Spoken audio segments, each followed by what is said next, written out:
7 metai. 7 metai esi virtuali asistentė versluose. Kiek man leidžia žinios ar ne patirtis, aš žinau, kad va tų virtualių asistenčių bumas buvo prieš galbūt porą metų, prieš metus prasidėjo va tas tikrai ir paklausa didelė, va, kai karantinas maždaug ar ne prasidėjo, ir pasiūla atsirado, ir mokymai netgi tapti tą virtualią asistentę, kaip ten reikia ir ką ten reikia daryti. Bet prieš 7 metus sutikim, kad tai buvo absoliučiai nauja.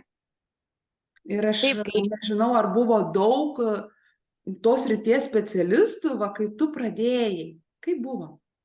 iš tikrųjų pats gyvenimas man padiktavo šitą kelią, kai vaikas labai nenoriai ėjo į darželį, sunkiai adaptavosi, sirgdavo ir tik aš pradėdavau jau galvoti apie ėjimą į darbą, samdomą, taip jisai man susirgdavo.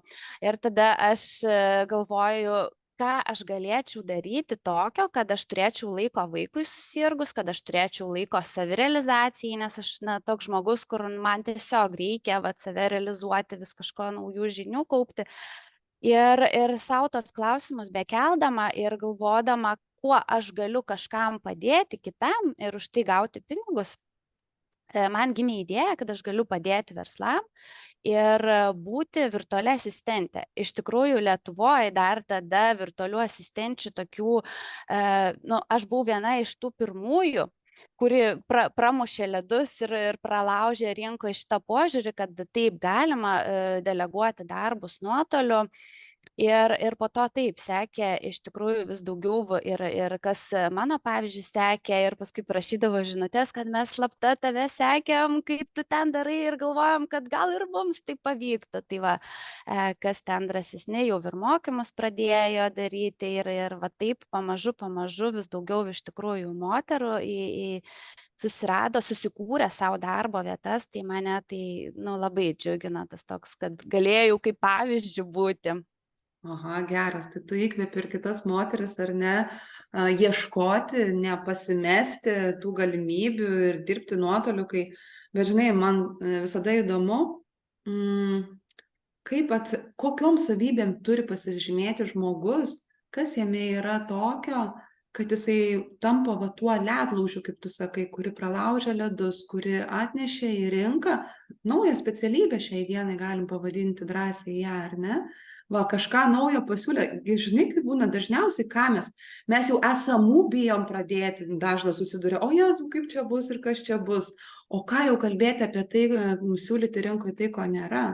Kokios tavo pačios savybės leido tai padaryti? Iš tikrųjų, pirmiausia, tai buvo labai didelis noras save realizuoti, begalinis tas, kad kažką tokio daugiau daryčiau negu tik namų šeimininkė ir negu tik domėtis apie vaiko ugdymą, nes ten aš jau jį ir taip knygutėm uždėjau, jau man matau vaikas, tipo, mama, biškai man leis gyventi. Tai galvoju, reikia fokusą iš tikrųjų į save ir tos begalinis noras vedė, tada, aišku, aš klausimus vis kėliau, kaip, ką daryti. Ir tas pasitikėjimas savim, tas tikėjimas, kad viskas bus gerai, kad tu viską sugebėsi, kad galbūt iš tikrųjų reikia ir to atsiribojimo nuo aplinkos garso, nes tikrai buvo, kam ir šiaip iki šiol nesupranta, kas ta virtuali asistentė. Bet mano tas toks stiprus tikėjimas tiek savim, tiek tai, kad rinkai to reikia, vedė tuo keliu iš tikrųjų tikrai sėkmingai.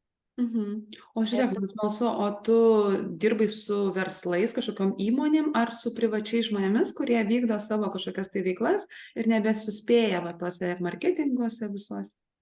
Pradžia man buvo nuo smulkių verslų, solo verslų, kur individualus, kur, tarkim, nori irgi moteris išeiti savirealizaciją, ar jau vykdo veiklą grožio specialistės. Labai įvairių sričių verslų turėjau, o po to pamažu peraugau į tai, kad su įmonėm dirbu. Tai įmonės irgi nebesibaido šiai dienai samdyti kažkur tai iš šalies žmogų, tvarkyti tuos dalykus? Užtruko laiko, kol įtikinčiau, kad tai yra galima, bet aš turėjau sistemą, aš turiu vat, laiką visada parodau, kiek užtrunku, kad tikrai manim pasitikėtų. Ir pamažu pamatė tą naudą, tą vertę ir tikrai vis populiarėja labiau.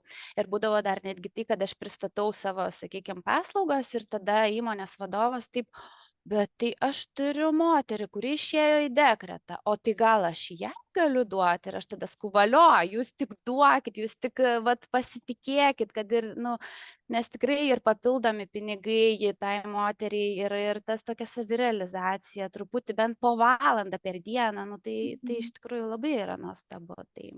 Mhm.